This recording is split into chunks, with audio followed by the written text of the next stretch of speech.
All right, here I am in the Valley of the Giants, and this is my first visit. So, immediate impressions, peacefulness. You can just feel it. It feels calm here. It's beautiful. I've been up here twice this spring, summer already with my family, and it's always fun to come up here, look around. I'm just happy to have everybody here to see some old growth, see the big, huge trees and all the moss and the wildness up here. Always you're looking to see if any old trees have fallen down, because they do. A lot of these are kind of at the end of their life cycle. The whole thing is so different than almost any other kind of a forest you get a chance to be in.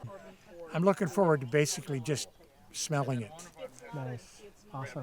And hearing it. It's just so different. I think as we walk through a real intact forest makes you realize the importance of keeping our ecosystem, our watersheds intact, but also healthy. We forget that these are our ancestors, right? These trees were here way before our ancestors were around. So really when we come out here and connect with the energy of our ancestors that are here kind of holding down the top of the Sletz River, we realize how we are all intrinsically combined in this web of life that we've kind of been so separated from for so long that we cling to other things to kind of create this feeling and bond with nature.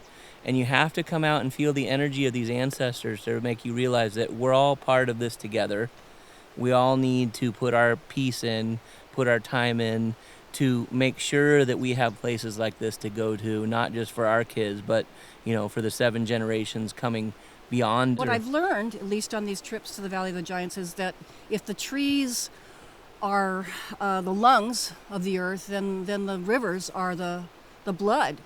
And just like in human bodies, you can't separate one from the other. The lungs need the blood needs the lungs to aerate, to bring oxygen in, and let the blood carry the oxygen and nutrients everywhere. So we have to save this to save ourselves, to actually experience it in real time, not just read about it in a nice nature film or read about it in National Geographic. You don't realize how important all this is to your well-being, to everybody's well-being, to what they call the common good, right?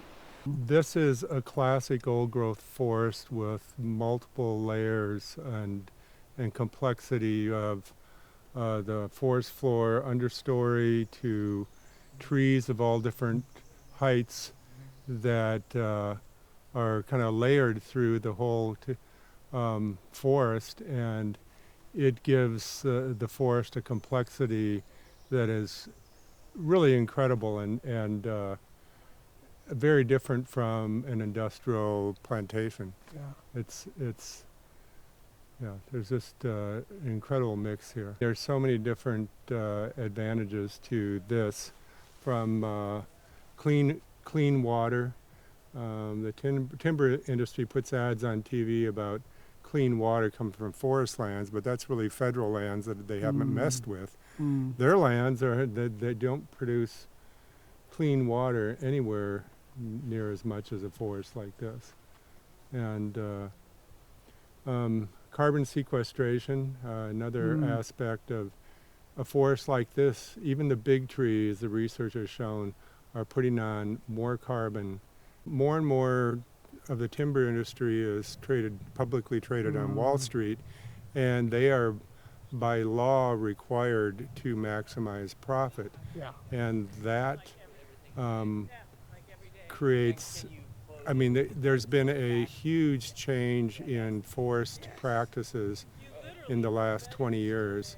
We knew a Weyerhaeuser manager who was pretty disgusted with the changes he saw, and instead of more sustainable forestry practices, it was just going more and more to short-term profit. The Wall Street model is they can profit more from really short rotations and short-term kind of approach to forestry rather than the longer rotations. 60 to 80-year rotations, you actually get higher quality timber and actually a greater volume.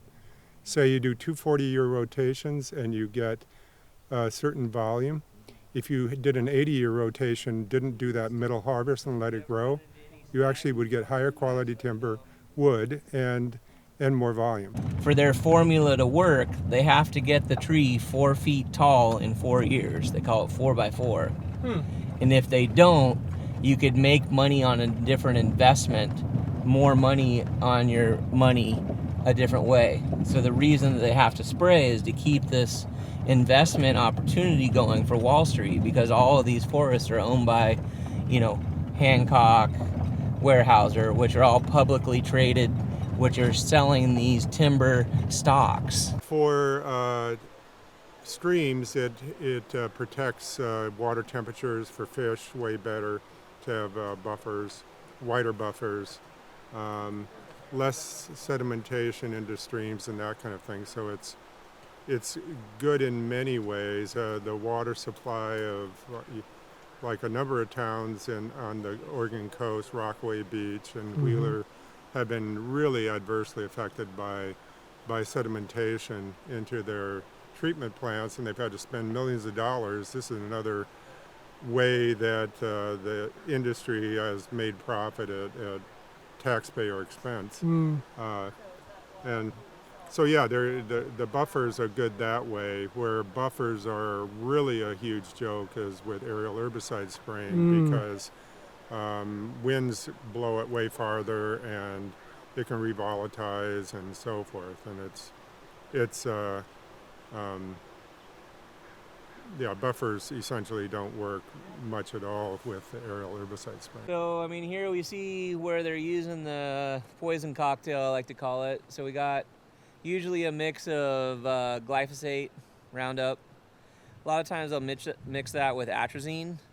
And there's no testing on the synergistic abilities of these chemicals to, they say, oh, it kills better.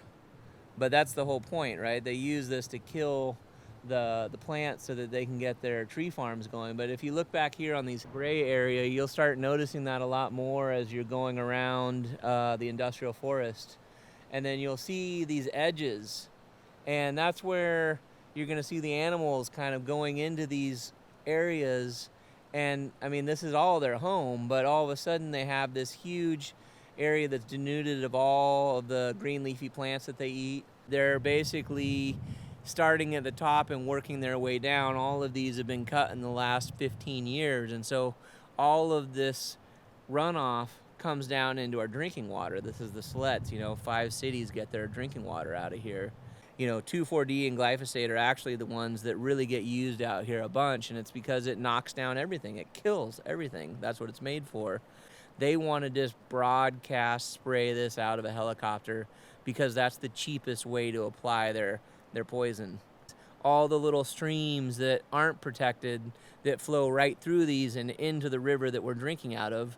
And if you look up this way, you'll see how all of this mountain sides basically all filter down, whether there's a spring there, a creek there, or down here we have a fish-bearing stream here, so you can see that there's actually the 60-foot setback off our water source. 80% of urine samples in America contain glyphosate. You got to start wondering why folks here aren't talking more about this and aren't more concerned about it. And that's where we at Lincoln County Community Rights wrote our ordinance, because we knew that without local control over what's going on in our woods, that this is just going to keep going on and on and on. And that's why we're here today, to show people what's happening, right here in our forest. Our lives depend on saving what's here. It's not just about feeling good, which is nice, but we're not going to be around, and neither are our kids, if we don't save this. This is part of the climate crisis, what's happening on either side of this beautiful forest.